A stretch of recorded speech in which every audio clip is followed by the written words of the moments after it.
بسم الله الرحمن الرحيم والصلاة والسلام على محمد أشرف الأنبياء والرسل وعلى آله وأصحابه المصطفين الأخيار. أيها الإخوة في كل مكان، السلام عليكم ورحمة الله تعالى وبركاته.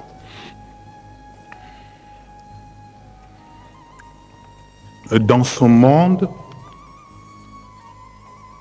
paralysé par le syndrome du pouvoir, l'Orient musulman et l'Occident chrétien se livrent à un combat qui ne dit pas son nom. Et chaque parti rejette à sa manière la responsabilité du drame qui secoue la planète. Pour être plus précis, on constate deux tendances. Celle des optimistes qui rejettent de confondre l'islam et les gestations politiques dirigées contre l'Occident au nom d'un islam djihadiste. L'autre tendance, celle que l'on considère comme un front de refus, ceux-là même qui ont combattu l'islam pour l'empêcher de partager avec l'Occident la pensée universelle de l'humanité. Pour certains islamologues, ce spectacle traduit sur la scène internationale ce vieux rêve du prince d'Égypte.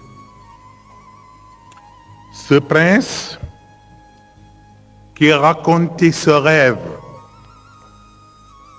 en disant: en vérité,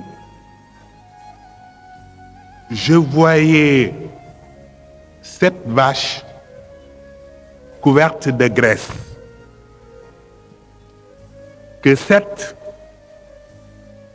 très maigre mangeait, et cet épi vert et autant d'autres secs. Si l'une ou l'autre partie revendique une telle suprématie, le bonheur de l'une causera certainement le malheur de l'autre. Et l'islam refuse de donner un tel spectacle, car la pensée coranique n'accorde pas la priorité aux textes, mais aux hommes. Ces hommes qui se particularisent par leur sens du devoir et qui s'identifient par le respect aux droits. Sans cela, notre monde continuera de souffrir à cause du fanatisme des uns et la folie des autres. Si l'islam résiste pendant 15 siècles aux caprices et aux perversités, c'est pour offrir à l'humanité ses services et ses compétences qui ont interposé comme une sorte de régulateur pour empêcher le haut des uns de piétiner le bas des autres.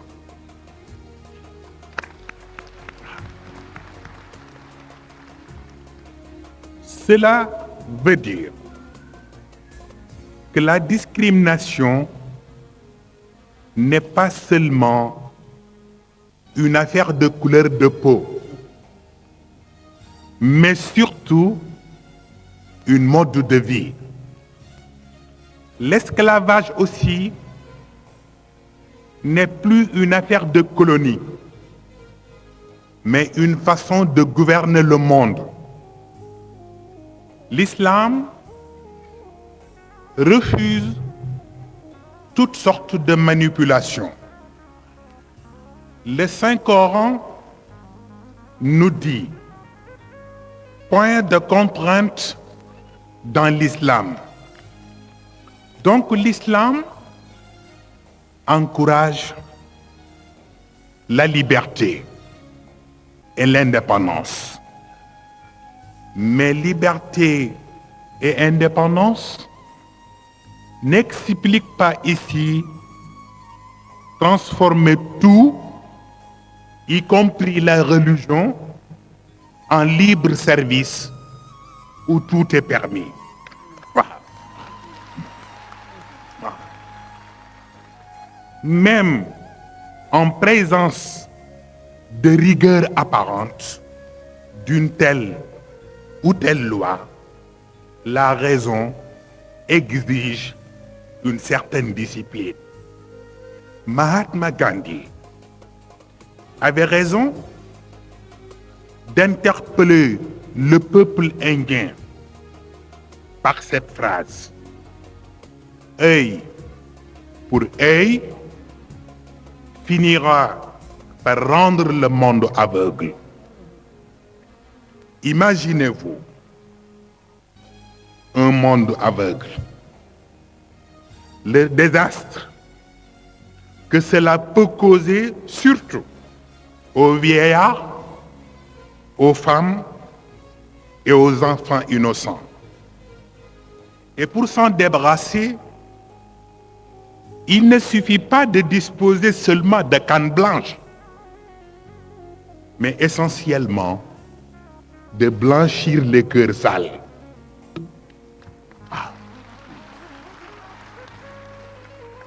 Malheureusement, à l'état actuel des choses, blanchir l'argent sale préoccupe aujourd'hui ceux qui se réclament les exécuteurs testamentaires de l'humanité.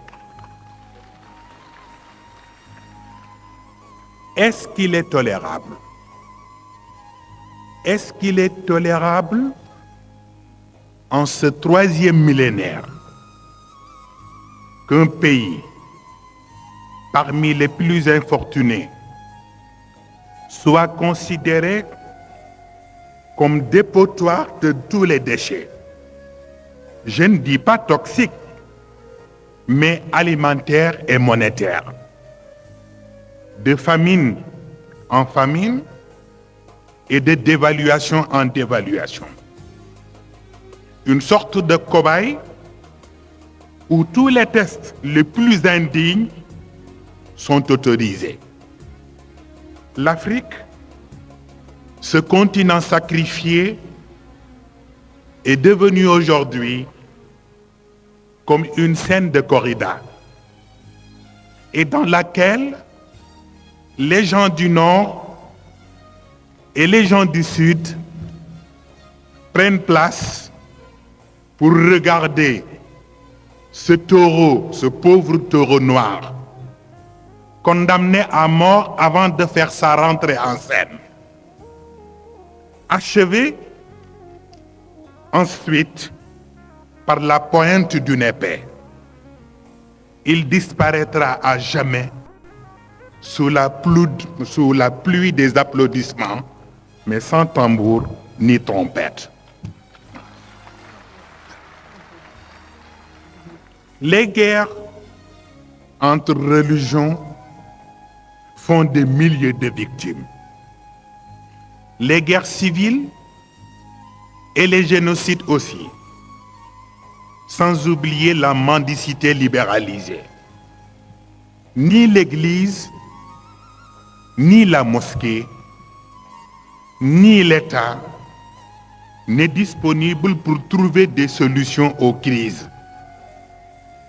Car chaque institution se contente davantage d'ériger des édifices qui souvent sont vides d'occupants, car l'occupant ne se sent plus en sécurité derrière 4 murs souvent cimentés par un idéal conflictuel. Et si les uns considèrent les religieux comme des intégristes purs et durs, les autres, eux aussi, considèrent les laïcs comme des intégralistes qui cherchent toujours à être les seuls gendarmes du monde. Dieu, dans sa bonté divine, s'il raconte dans le Coran ce fameux débat entre lui et les anges au sujet de la candidature d'Adam comme prince éduqué sur terre, où le refus des anges n'était qu'une crise de confiance engendrée par leur pessimisme antérieur. C'est pour permettre à tous les hommes, particulièrement ceux qui sont croyants, d'être optimistes par l'âme et par la conscience, c'est-à-dire donner à la bourse des valeurs la chance de battre tous les records de bonté et de loyauté. Sayyidina Muhammad sallallahu alayhi wa sallam considère la Oumma comme un corps humain dont chaque membre participe à sa manière pour préserver la survie de l'autre. Car si les membres s'en vont, le corps s'en va avec. Une sorte de cohabitation pour le meilleur et pour le pire s'impose.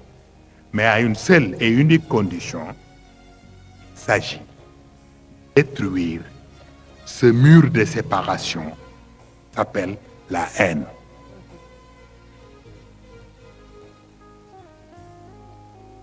Même si les hommes des deux civilisations, orientale et occidentale, n'arrivent pas à s'accepter les uns les autres,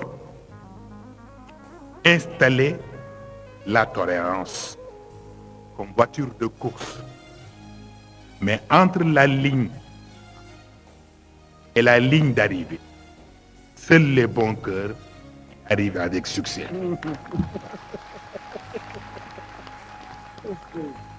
Certes, les uns parlent aujourd'hui de l'antisémitisme, mais d'autres parlent aussi de l'anti-islamisme. Et nos frères chrétiens se cachent quelque part pour calmer le jeu.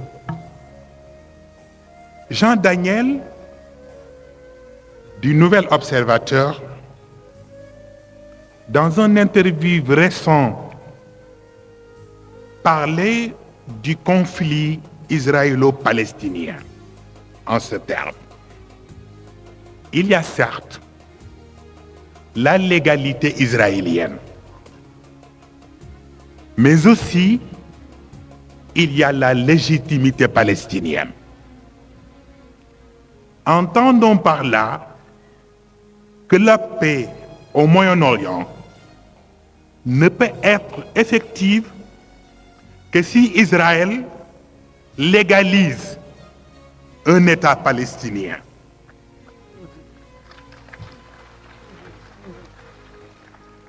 Et la Palestine de légitimer le peuple juif d'Israël.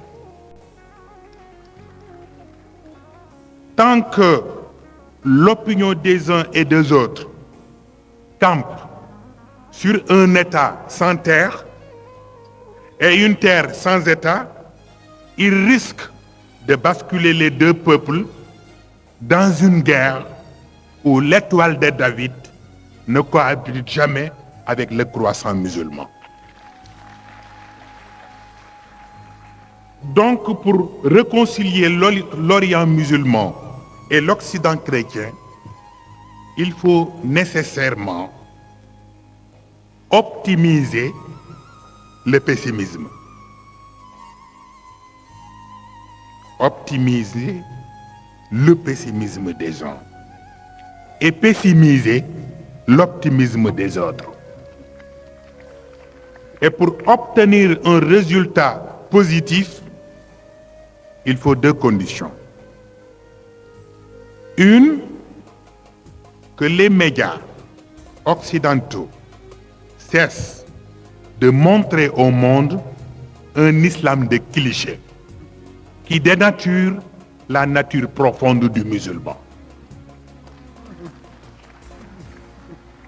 Deux, que les oulémas musulmans cessent de diaboliser l'Occident aux yeux des générations montantes et de faire d'eux les ennemis éternels de l'islam. Dieu, créateur des univers et des hommes, n'a ni patrie, ni famille, ni peuple élite. Il est toujours là, à la portée de tout le monde, tant que cela contribue au bien-être de l'humanité.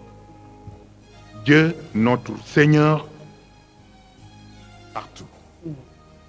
Au bon entendeur, salut. Wassalamu alaikum wa rahmatullahi ta'ala wa barakatuh.